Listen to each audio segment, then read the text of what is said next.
Aleluia, glória a Deus. Convidar a igreja para ficar de pé. Saúdo a todos com a paz de nosso Senhor Jesus Cristo. Eu vou iniciar fazendo a saudação do nosso querido e precioso apóstolo Paulo. Primeiramente, dou graças ao meu Deus, o nosso Senhor Jesus Cristo. Amém, igreja? No nome de Jesus. Vamos iniciar os trabalhos essa noite. Quem está feliz aqui essa noite? Amém. Amém. Precisamos, amém, meu filho. Precisamos, amém. Glória a Deus. É preciso que estarmos continuamente em ação de graças a Deus por tudo que Ele fez por nós. Deus, em seu infinito amor, Ele tem nos sustentado. O amor de Deus é aquele tipo de amor que nos constrange. João 3,16. Ele amou o mundo de tal maneira, Ele nos concedeu o melhor que Ele tinha. O melhor do céu Ele nos deu.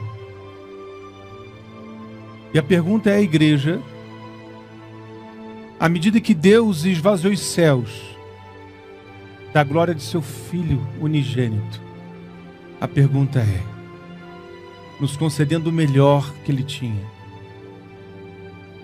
é preciso que retribuamos em gratidão, em amor, apresentando a Deus o melhor de nossas vidas. O melhor de nossas vidas. E o melhor sacrifício de nossas vidas é o sacrifício perfeito de Gênesis 22, conforme Abraão, obediência. Amém, igreja? No nome de Jesus, vamos orar. No nome de Jesus. Querido e bondoso Deus, eterno Pai celestial, Pai querido, eu te louvo pela oportunidade, Senhor, de poder subir este altar para louvor e glória do teu santo e poderoso nome e de pregar a palavra santa e verdadeira do arrependimento, da santidade e da justiça. Senhor, visita a tua igreja através do Espírito Santo, abrindo o entendimento para que a sua igreja possa absorver tudo aquilo que deste altar será liberado. Pai, abra as comportas dos céus sobre a sua igreja. Oh, Pai querido, abra as bênçãos, libera as bênçãos. Oh, as bênçãos, todas as bênçãos que tu tens para a tua igreja, que tu possas, no poderoso nome de Jesus, Pai querido, fazer com que, Senhor, essas bênçãos cheguem nas mãos do teu povo, ó Deus. Oh, Pai querido, nós sabemos, ó Deus, Pai querido, o nível de legalidade que existe, mas Deus, eu te peço pela tua infinita misericórdia, faça com que essas bênçãos, que todas as bênçãos que tu tens para o teu povo, cada servo, cada serva aqui presente, que essas bênçãos possam ser, Senhor, chegar, Senhor, como presente, Senhor, nas mãos do teu povo. Pai, eu te peço, Senhor, o teu povo anda aflito, anda angustiado. Oh, Pai querido, traga paz sobre o teu povo. Oh, Pai querido, permita que o teu povo possa compreender o estado de dependência das tuas mãos zelosas, capazes, oh, da tua provisão, Deus. Oh, Pai querido, que tu possa, Senhor, trazer sobre a tua igreja a paz que excede todo entendimento ali, estabelecida no madeiro em Cristo Jesus. Deus, eu te peço no nome de Jesus, visita os corações, oh, tira toda angústia, toda pedra de tropeço, oh, toda ansiedade, Deus. Oh, Pai, eu te peço no nome de Jesus, visita, Senhor, todos aqueles que me ouvem nesta hora, Senhor, todos aqueles que não têm esperança. Oh, Pai querido, traga esperança. Todos aqueles, Senhor, que querem, Senhor, dar cabo de suas vidas, Senhor, traga justiça, traga amor, traga graça, que o Espírito da verdade possa visitar a tua igreja, todos aqueles que me ouvem, ó Deus querido e santo, verdadeiro, ó, tu és fiel, justo, ó, tu és o Deus de amor, tu és o grande eu sou, ó Deus, visita os corações, que tu possas, Deus, transformar os corações, que transforma o Espírito, conceda à sua igreja, Senhor, estabeleça sobre o teu povo corações novos, Senhor, um espírito inabalável. Pai querido, eu te peço no nome de Jesus, tira todo orgulho, todo endurecimento de coração, abra o entendimento, Senhor, tira todo o sono, Pai querido, levanta soldados valentes, Senhor, para combater o bom combate. Pai, eu te peço no nome de Jesus, que tu possas falar com o teu povo, Pai, ainda, Senhor, na tua presença, sempre na tua presença, Deus santo e poderoso, eu te peço,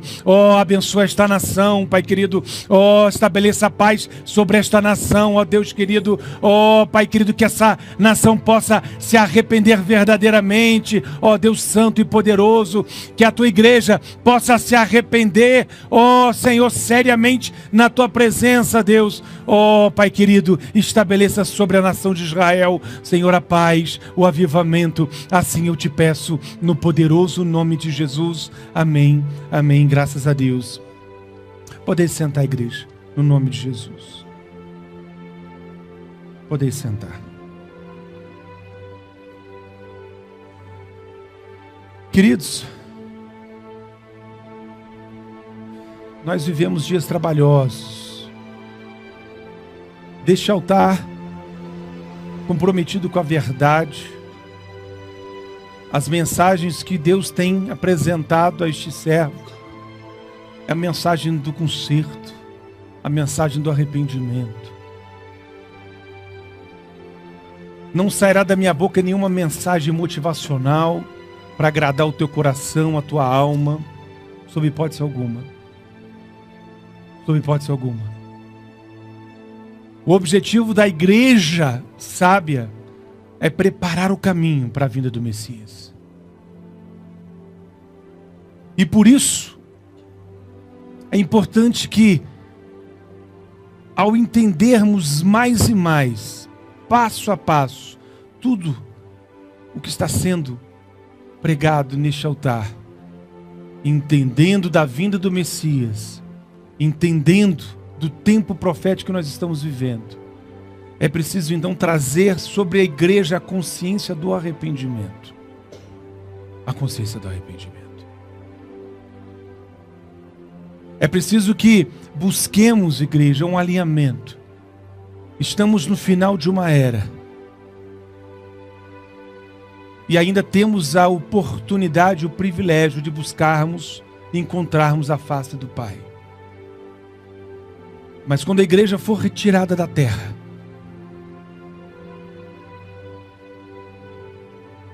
será horrível para aqueles, sobretudo para aqueles que experimentaram do tempo da graça, que conheceram a verdade da cruz e não forem contemplados. Por isso que o Senhor está trazendo, neste tempo de jejum e oração nacional, onde o Senhor trouxe sobre este servo o período deste arrependimento nacional. E é tremendo. É tremendo. Eu recebi da irmã Graziela do Rio Grande do Sul, onde nós temos também algumas congregações, um testemunho de uma visão onde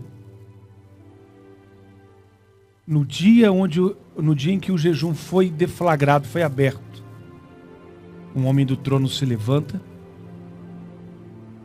Então alguém começa a fazer os registros das aberturas dos jejuns, dos escapes, das propostas.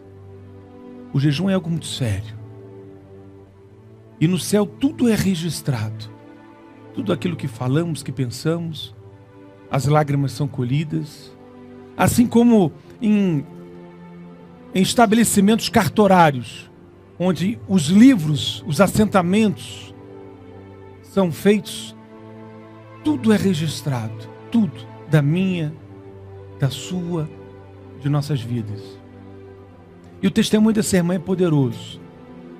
Fiz questão, inclusive, de lançar no Facebook do ministério, com o título Sala de Registro. Existe no céu uma sala de registro. Então, queridos, é importante que entendamos o tempo que nós estamos vivendo. Porque enquanto que a igreja aí fora não prepara o caminho para a vinda do Messias, enquanto que a igreja aí fora não anuncia o tempo do arrebatamento, o tempo do alinhamento, nós, eu e com certeza muitos outros sacerdotes comprometidos com a verdade e com a justiça, estamos empenhados, porque esta mensagem não é deste ministério, é do Espírito Santo. Com exceção das grandes placas, conforme aprendemos a parábola do peixe, igrejas que têm seus líderes comprometidos com a verdade, elas têm conduzido. Agora, se o pastor não prepara a igreja, não mostra o tempo que nós estamos vivendo,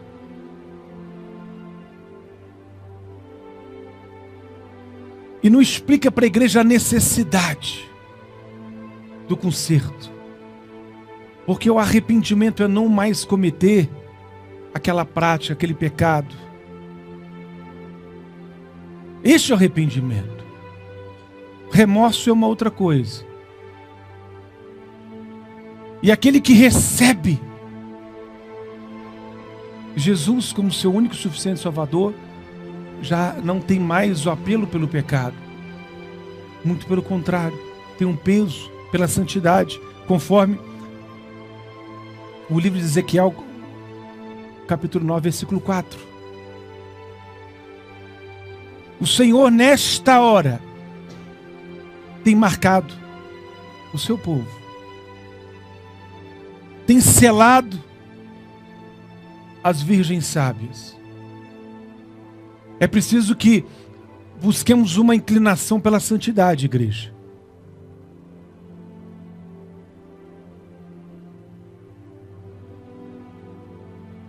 Muita prostituição, um nível de iniquidade, uma banalização na própria igreja. Os pais estimulam a nudez dos seus filhos, músicas mundanas, perversas, recheadas, permeadas de um teor de sexualidade e de sensualidade, e os pais batendo palmas para os seus filhos, sobretudo suas filhas que rebolam.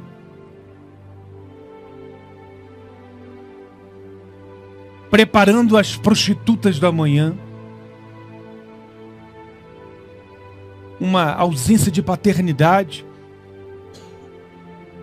A igreja, ela absteve dessa condição, ela abstraiu da paternidade, mas o que é mais grave é que os pais biológicos, eles também viraram as costas, na sua grande maioria, para os filhos, não cuidam. E o tempo é de alinhamento. É que eu tenho sempre anunciado: se não batizou, batize. Se batizou e pecou, faça o batismo de atos ali de arrependimento, que não é o rebatismo. Não é o rebatismo. É preciso que venhamos a consertar. Se está vivendo maritalmente, case. Observe a sua vida antes e depois do sangue do Cordeiro, no tocante ao divórcio, quando sabemos que o divórcio fora da previsão bíblica, ele tem uma condição terrível. Então, igreja, nós temos caminhado e aprendido, e o objetivo desse tempo é de um alinhamento. É de um alinhamento total. Alinhamento total. É preciso que entendamos isso. De conserto, pequenos detalhes. Tire toda a impureza da sua vida, igreja. Toda e qualquer impureza de sua vida. A porta é estreita. Nenhuma prostituta entrará no céu. Deus é um Deus da justiça. E as pessoas se esquecem deste Deus da justiça. E elas correm sempre para o Deus do amor e da graça. Entendam. Entendam. E lembrem-se, igreja, que o céu é o painel de avisos de Deus. Nós aprendemos. Livro de Gênesis, capítulo 1. versículo 14. Onde o sol e a lua são para sinais. Entre outros pontos, eles também foram feitos para sinais. É preciso que entendamos esses padrões. É preciso que cuidemos, porque o Senhor está avisando. O Senhor está avisando. Os profetas, eles vêm anunciar o juízo de Deus. Nós temos como nosso líder global o profeta David Auer, Dr. David Auer, um cientista médico que largou a sua carreira científica. É preciso que entendamos o ponto fundamental e observemos algo importante. Como nós aprendemos que os primeiros judeus, os primeiros cristãos eram judeus, e a Bíblia é toda ela entregue nos termos das raízes judaicas, conforme toda a cultura judaica, é preciso que entendamos algo importante. Nós tivemos no dia 15, no último dia 7 de agosto, mas no dia 15, no calendário judaico, no calendário lunar, o eclipse. E esse eclipse, ele anuncia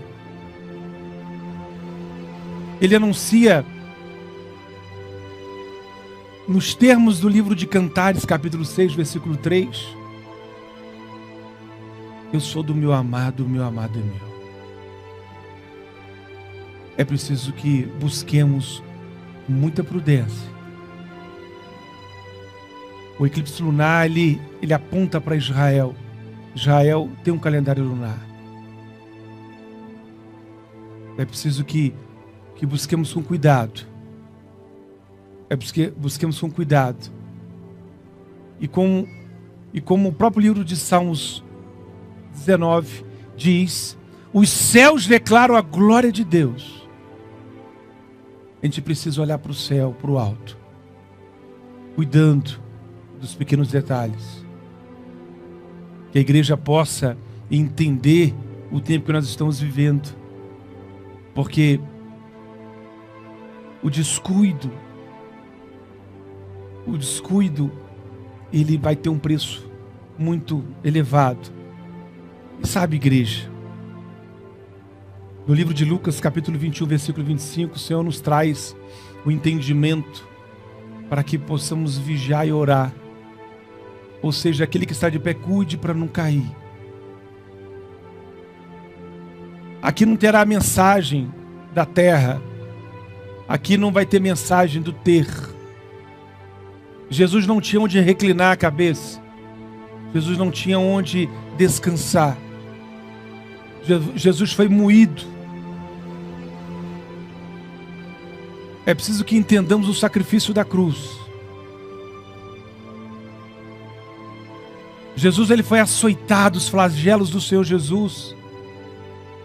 Aquele instrumento de tortura, de açoite romano, chamado azarro, que são peças metálicas e pedaços de ossos.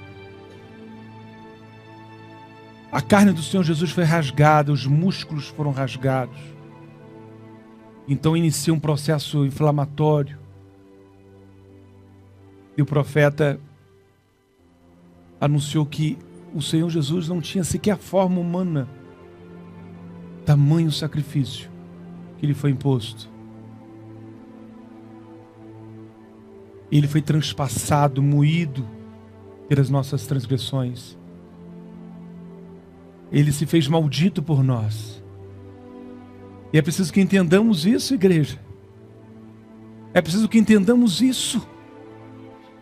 É preciso que entendamos o nível de sacrifício do Senhor Jesus ali na cruz, para que pudéssemos sermos amigos de Deus. Termos a condição de chamarmos a Deus o nosso Pai. É preciso que entendamos isso, igreja.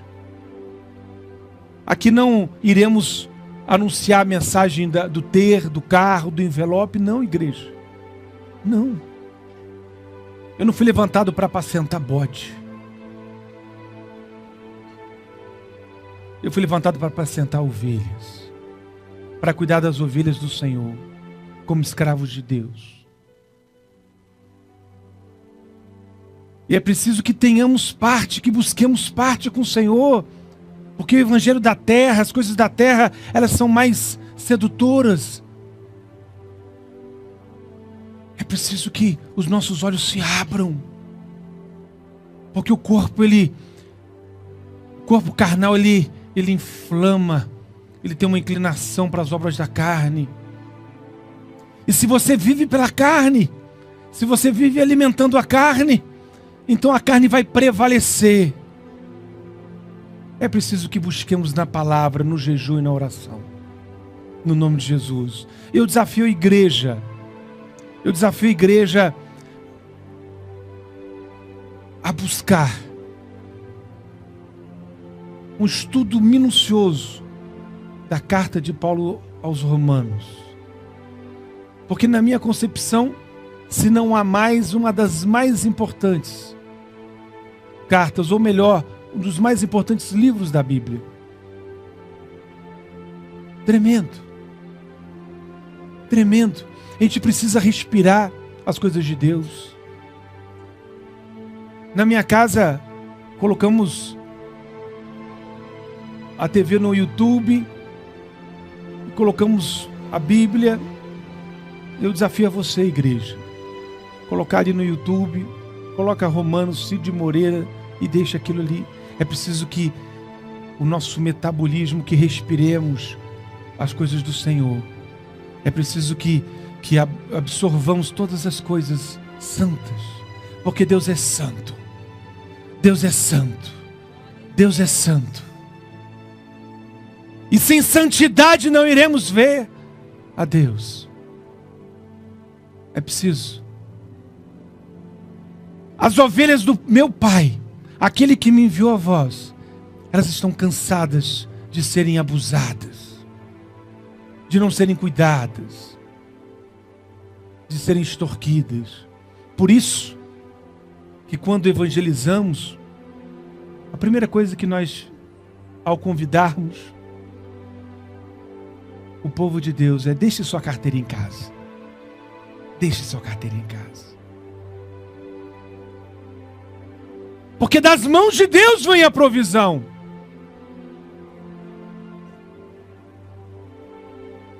Não precisamos, igreja, nos preocuparmos com a despensa. Porque antes mesmo de pedirmos a Deus, Ele sabe tudo aquilo, absolutamente tudo o que temos de necessidade.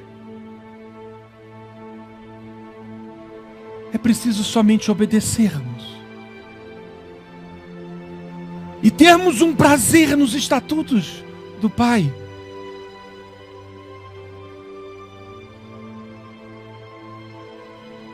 Para que possamos então prevalecer as obras do inferno. Mas como, igreja, prevalecer? Se no livro de Efésios o poder de Deus ele é estabelecido sobre a igreja, sobre cada um de nós, onde recebemos uma armadura, e essa armadura ela está intimamente ligada à intimidade que temos com Deus. E a distância dessa intimidade é a distância entre o joelho e o chão. E quantos crentes não têm sobre si uma armadura de papelão frágil, que não serve para nada, que não resiste nem à água? É preciso combatermos o bom combate. E mais do que soldados, precisamos nos tornar então guerreiros. É preciso eliminarmos toda a presença da carne. Toda e qualquer presença da carne. E quando entendemos o livro de Romanos, principalmente, o livro de Romanos 8, 8. Aquilo que eu chamo de uma redefinição de um conceito, que já conhecemos, mas a redefinição do conceito de salvação.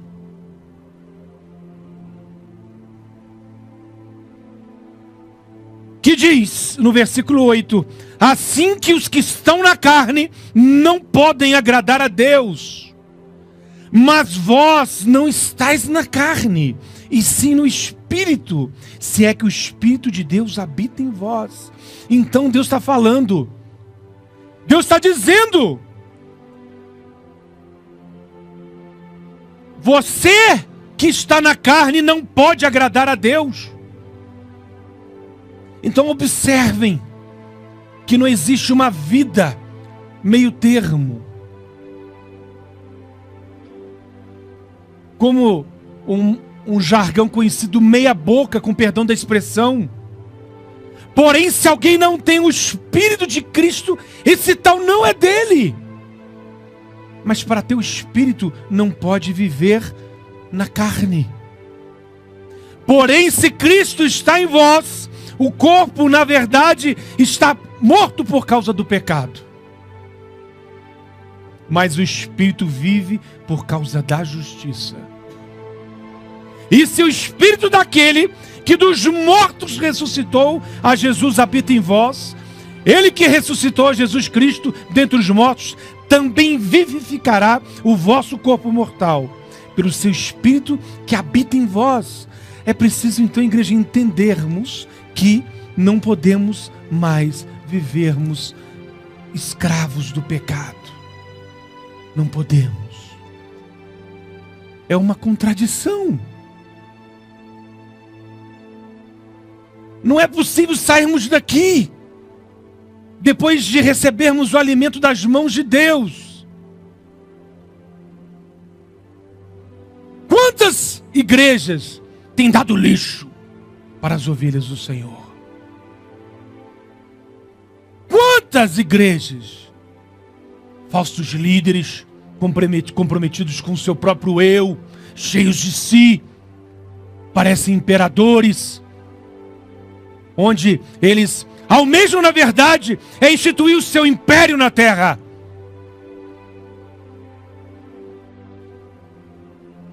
Dando lixo para a igreja, dando lixo para as ovelhas do Senhor. É preciso que busquemos individualmente a consciência do pecado. A gente não vive, não podemos mais viver dando vazão à carne. Nos tornamos escravos de Deus aqui no madeiro, aqui na redenção.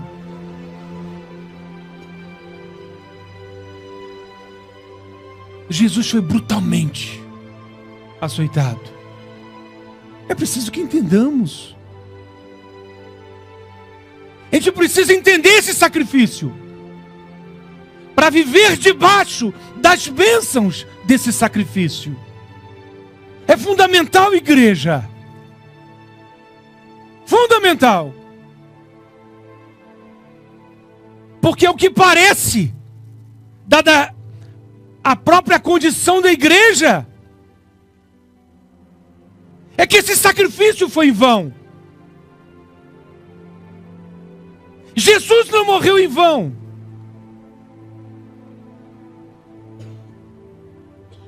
Jesus não morreu em vão.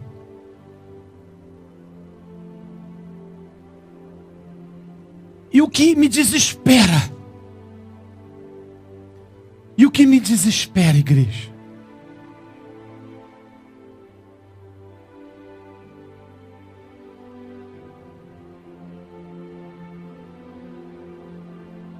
é a desesperança do inferno.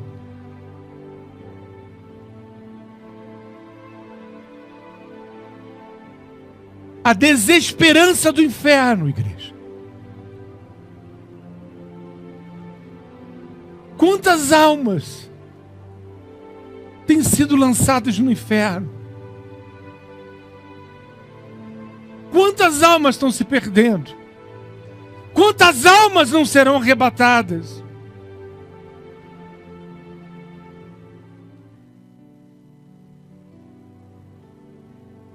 O Espírito e a noiva dizem: vem. O Espírito e a noiva dizem: vem.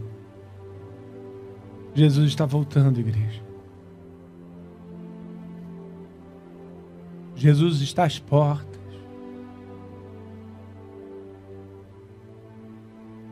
Muitos têm recebido essa mensagem, mas não têm colocado em prática. Oh, meu Deus.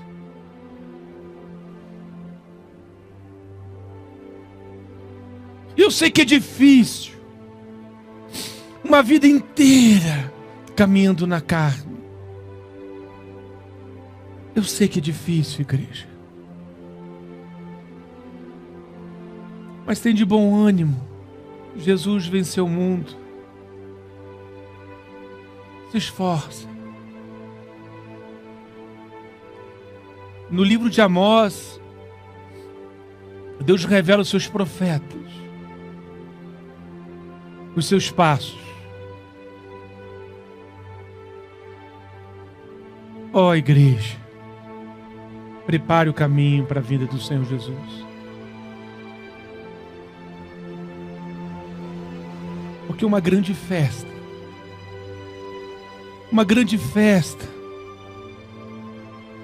está sendo preparada para a noiva. Esse é o tempo do casamento. O casamento.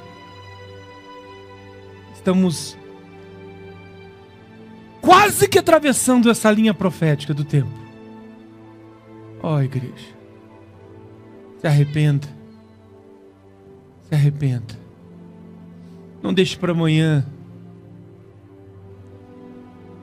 O pecado, ele profana aquilo que é santo. O pecado sexual, sobretudo, alinha a sua vida. Igreja, meu irmão, minha irmã, é tempo de alinhamento. É tempo de alinhamento. É o tempo de conserto, os pequenos detalhes. Os pequenos detalhes.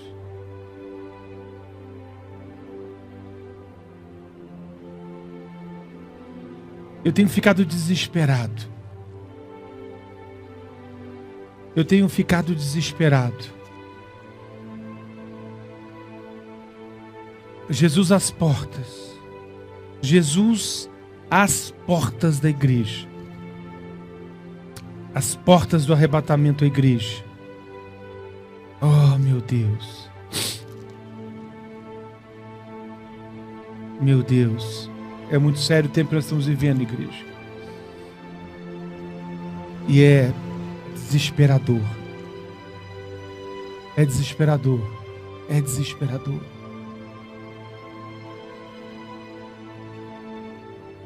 O casamento para Deus. Então a cultura judaica a gente sabe que foi toda ela entregue por Deus. O casamento, quando um varão casa com uma varoa, é o caso amanhã aqui dos meus filhos, Rogério e Danúbia, que casarão no religioso, casaram no religioso, já estão no civil, alinhados com a legislação da terra, agora receberão sobre as suas vidas a maior de todas as bênçãos. Ali os pecados é como o Yom Kippur, é um dia da expiação. O Senhor zera tudo aquilo que passou. Como nós aprendemos, o tempo é o agora. E não importa. Não importa o que você fez. Não importa o que você fez. O sangue de Jesus é suficiente para pagar minhas nossas transgressões. Não deixa o diabo. No livro de Apocalipse, capítulo 12, nós aprendemos que o diabo, ele nos acusa 24 horas. Então, igreja, o sangue de Jesus é suficiente. Só não desanima. Só não desanima. O diabo vai tentar incutir na sua cabeça que não tem mais esperança, mas não desanima. Não desanime. No nome de Jesus.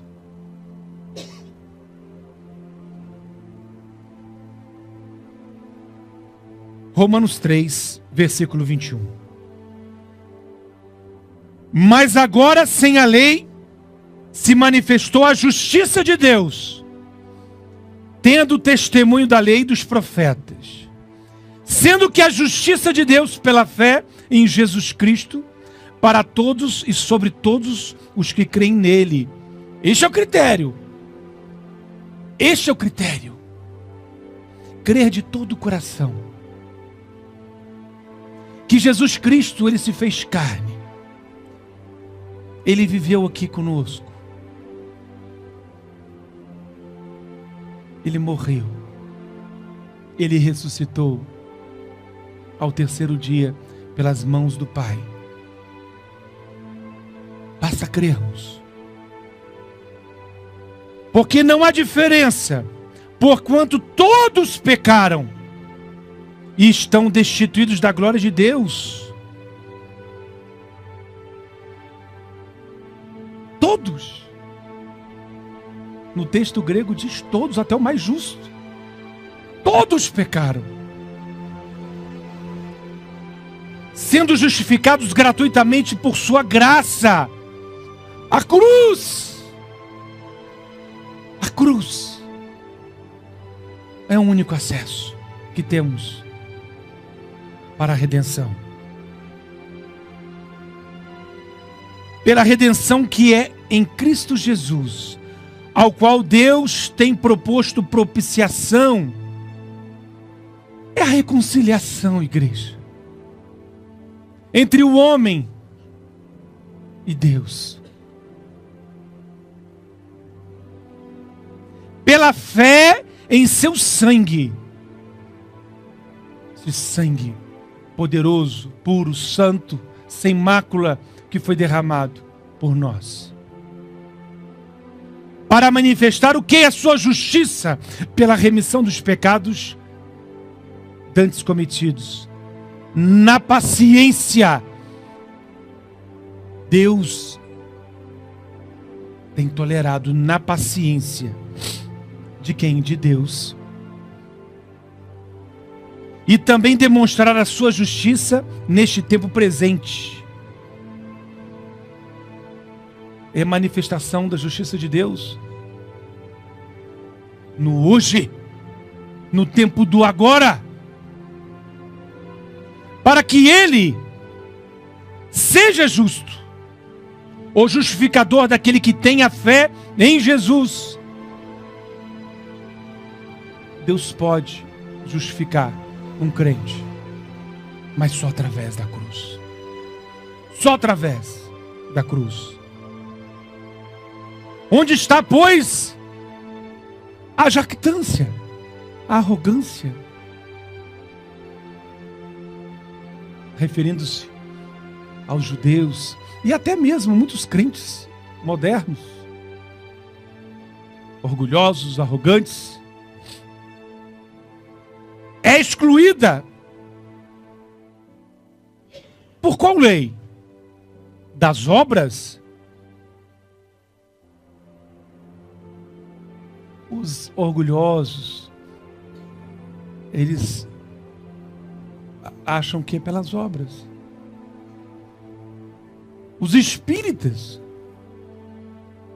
eles entendem que pelas obras. Não, mas pela lei da fé. Ou seja, confiar exclusivamente em Cristo, Jesus Cristo de Nazaré.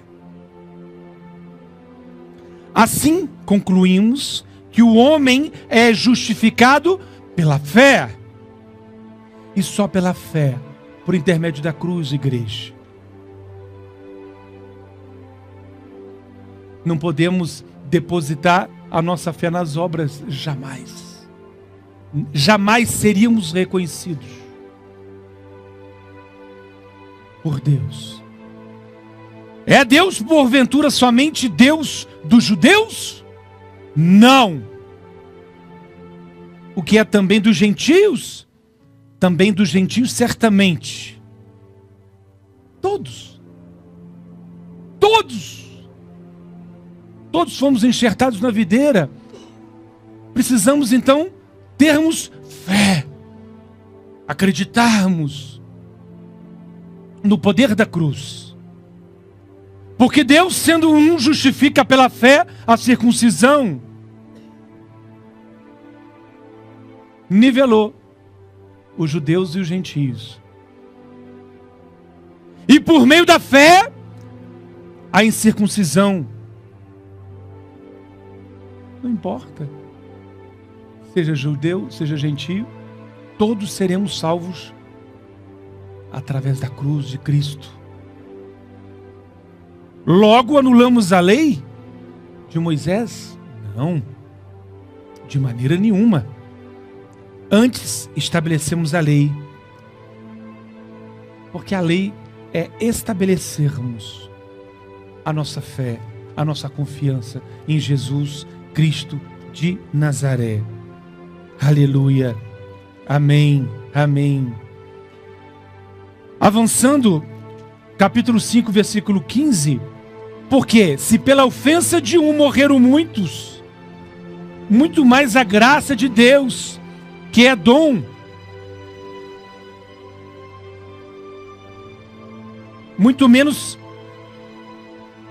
Porque se pela ofensa de um morreram muitos, muito mais a graça de Deus e o dom pela graça, que é de um só homem, Jesus Cristo. Por um único homem entrou o pecado e entrou a morte. O primeiro Adão, o último Adão, Jesus Cristo, entrou a vida, a ressurreição. O sacrifício perfeito de Deus.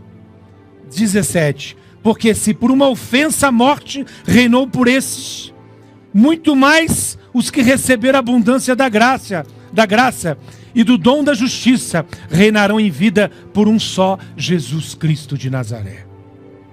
Aleluia.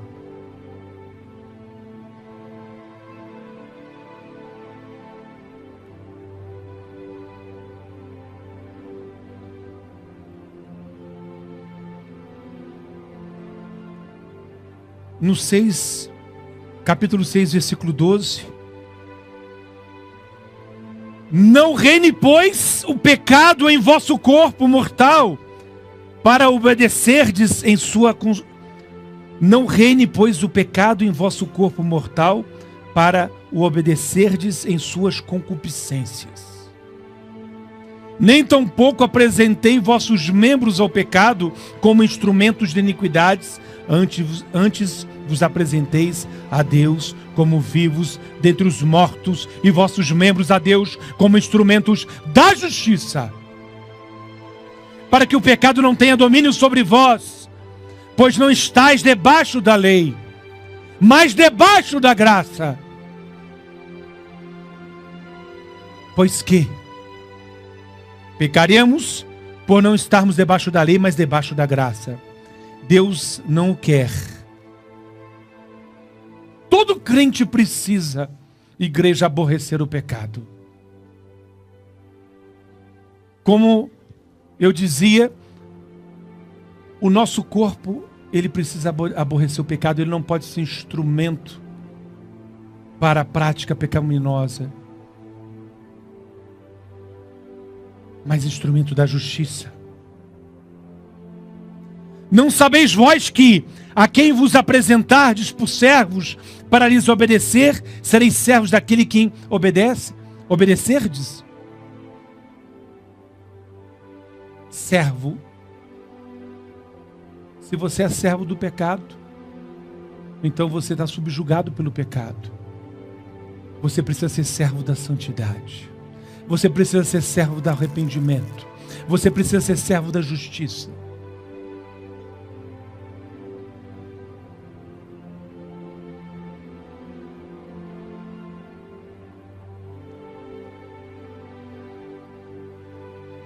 a quem obedecerdes do pecado para o que? A morte. Ou da obediência para a justiça.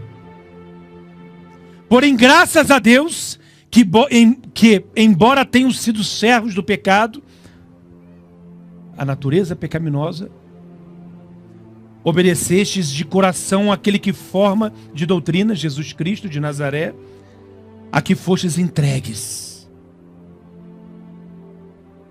Então o apóstolo Paulo nos trouxe essa doutrina da santidade.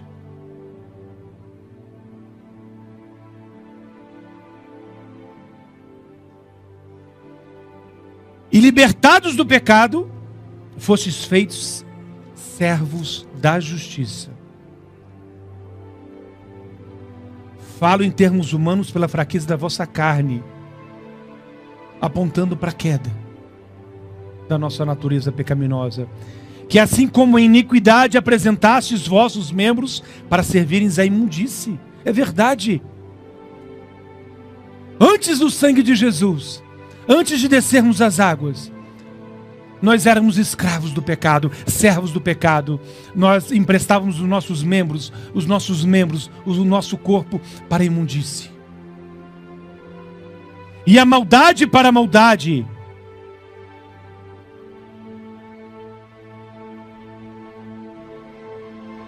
Assim apresentai agora os vossos membros em santidade para servirem o quê? A justiça. Somente o Espírito da graça, o Espírito Santo, pode desenvolver em nós, igreja, essa consciência da justiça, da verdade, para que não mais emprestemos os nossos membros à imundície. Porque quando fostes servos do pecado, estáveis livres da justiça. Antes de aceitarmos Jesus Cristo. Que fruto, pois, tinhais daquelas coisas de que agora vos envergonhais? E de fato é uma vergonha. Porque o fim delas é o que é morte. O pecado é a morte. A morte, ela entrou no primeiro pecado, ali em Adão. Mas agora, libertos do pecado, agora, mediante Cristo, libertos fomos do pecado e feitos servos de quem? De Deus. Somos escravos de Deus. Somos escravos de Deus. Escravos de Deus. É preciso que entendamos isso. Escravos de Deus. Tendes o vosso fruto em santificação. O Espírito Santo, ele vai levar a cabo, igreja. Confie no poder soberano do Espírito Santo, aquele que intercede por nós com gemidos inexprimíveis diante do Pai. Tendes o vosso fruto em santificação e por fim a vida eterna. É isso que nós estamos buscando. É isso que nós estamos perseguindo. Porque o salário do pecado é a morte. Morte espiritual. É a desesperança. É o desespero. É o desespero daqueles que serão lançados no lago de fogo por não obedecerem com amor os estatutos do Pai. E eternamente serão afligidos. É preciso que entendamos e refletamos nisso, igreja. É desesperador. Mas a dádiva de Deus é a vida eterna em Cristo Jesus, nosso Senhor. Por meio das obras de Cristo na cruz. Igreja, recebemos através das mãos de Deus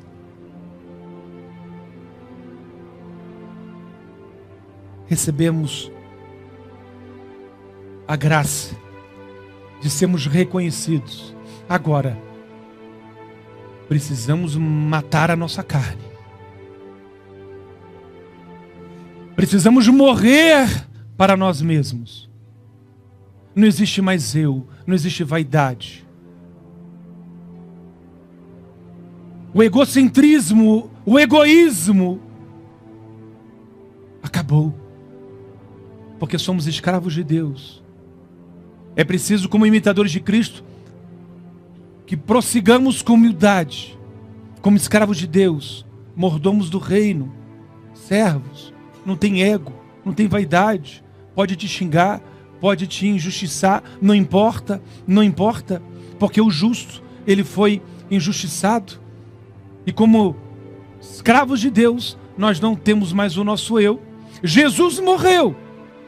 E precisamos então morrermos com Cristo, para que então possamos ser reconhecidos como aqueles que ressuscitaram com Cristo. É preciso. Este é o caminho. Esta é a verdade. E esta é a nossa vida. É a nossa vida. Amém, igreja? No nome de Jesus. Eu queria chamar aqui a levita Carolina, porque... Por favor. Um louvor que tem tocado muito meu coração. Nós sabemos que a língua hebraica, a língua dos apóstolos, a língua do Senhor Jesus, e os louvores hebraicos, nós temos muito hábito de escutarmos louvores dos salmos em hebraico. É muito poderoso. E o casamento judaico é exatamente a figura do casamento da igreja com Jesus Cristo. O matrimônio tradicional judaico, ele tinha aproximadamente 7 dias.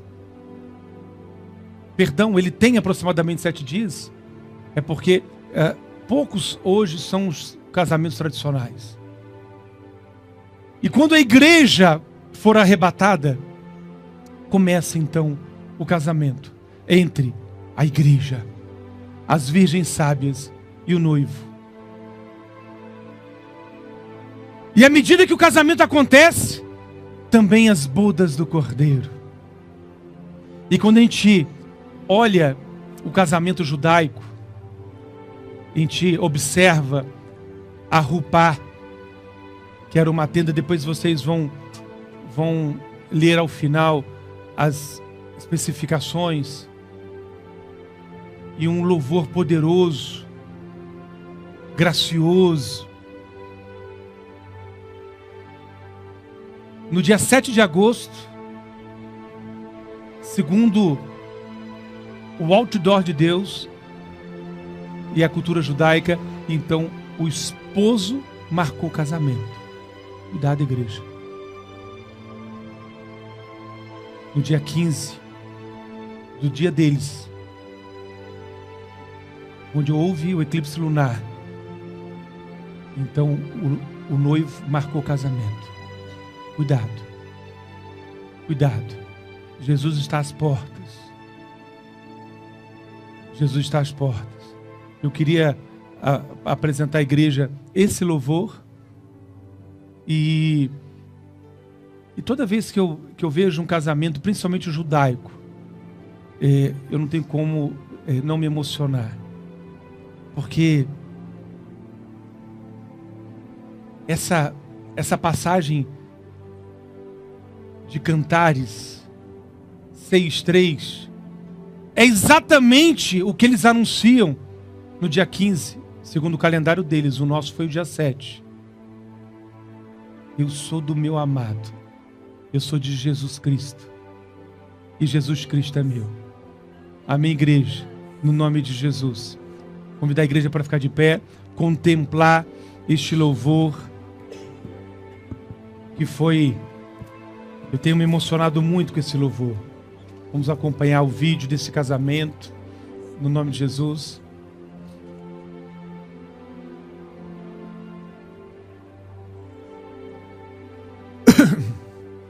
Aleluia. Ó Pai querido, que Tu possa, Senhor, receber o nosso sacrifício de louvor a Deus. Ó, que a Tua igreja possa entender que Tu és um Deus, conforme a Tua palavra diz, Tu és o Deus que passeia, que habita no meio dos louvores. Por isso, Deus, traga essa consciência sobre o Teu povo. Pai querido, para que o Teu povo possa Te adorar em espírito e em verdade. Aleluia. Glória ao Teu santo nome, Senhor. Aumenta ali, Carla.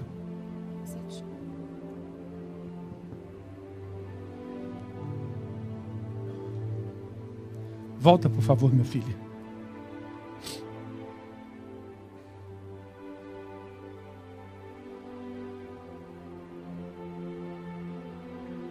Pode soltar o play, não tem problema. Pode soltar o play.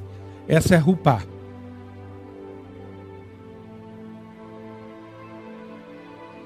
Pode soltar. Aumenta mais. Aumenta mais. O que representa Rupá, Carolina? A futura casa dos noivos. Dá um pause. Explica a Rupá para a igreja. A Rupá, onde é realizada a cerimônia do casamento, representa a futura casa dos noivos que o noivo e a noiva construirão juntos. E tem uma curiosidade que os 4 lados dela são abertos, simbolizando a casa de Abraão, que era aberta a todos os estrangeiros que precisassem de abrigo. E esses 4 lados abertos significam que a casa estaria aberta à família e aos amigos. Aleluia. Pode soltar, minha filha. Aumenta mais.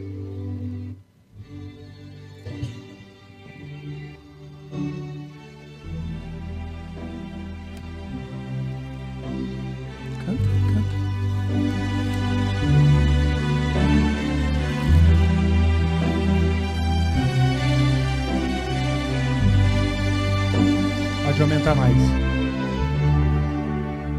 Baruch atah Adonai Eloheinu melech haolam, asher bara sason v'simcha chata v'kala, gila v'rina ditza v'dvar od yishama ve'arei Yehuda ובחוצות ירושלים כל ששון וכל שמחה, כל חטא וכל קהל. בואי בשלום אתם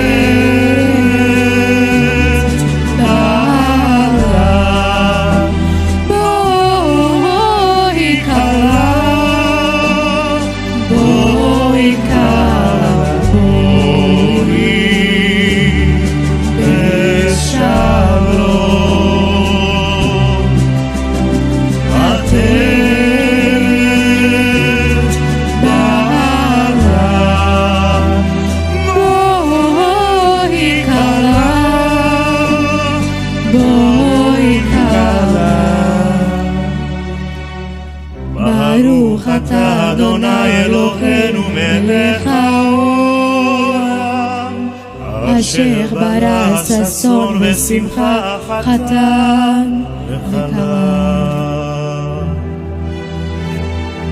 Kol sason v'kol simcha, kol chatan v'kol kala.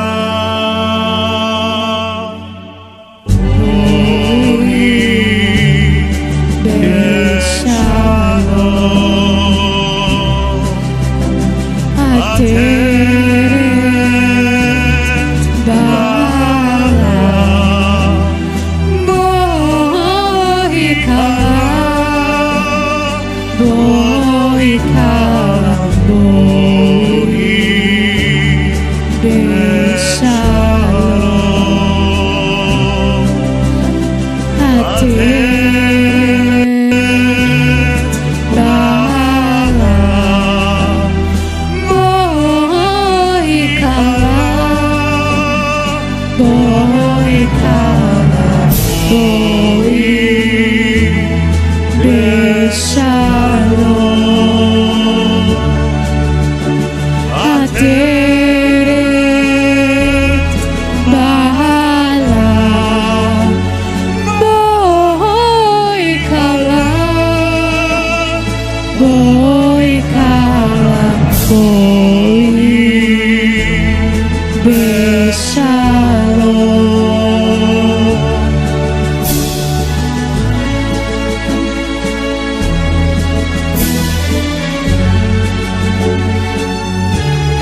Aleluia. Pode acender a luz, por favor.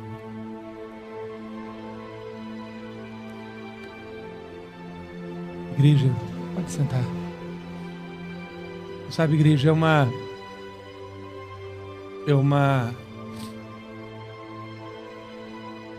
existe uma passagem onde o profeta, parece-me que o profeta messiânico Isaías diz que quando Jesus diz, eu fui machucado, eu fui rejeitado na casa dos meus amigos.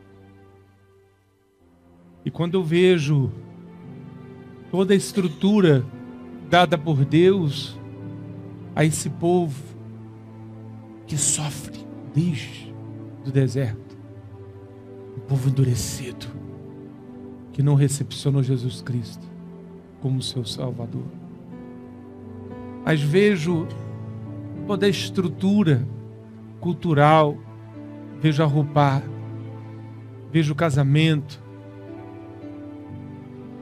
E a gente precisa entender, igreja, que a nossa redenção vem do alto. E que o casamento do noivo, Jesus Cristo, e a sua igreja, que somos nós, ele está muito próximo. E quando eu vejo um casamento e percebo os céus se mobilizando,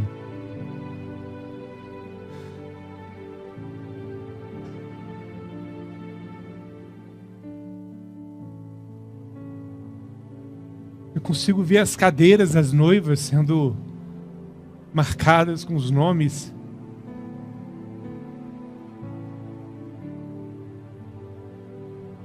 E assim como os judeus que não receberam Jesus Cristo, eu vejo as virgens dormindo.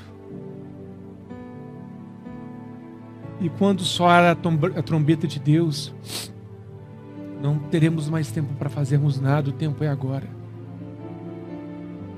E a tragédia daqueles que não entrarem no reino dos céus, a tragédia será uma tragédia muito grande. Enquanto no céu, como eu dizia, o casamento tradicional são 7 dias,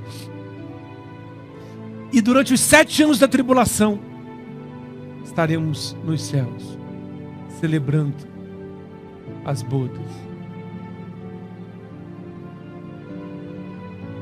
E é desesperador observar as pessoas não entrando no arrebatamento. É preciso que busquemos o Senhor enquanto se pode achar. Amém, igreja? No nome de Jesus. Convidar a igreja para ficar de pé. Chamar a Levita Carolina para concluir os louvores. No nome de Jesus. A Bispa Ana.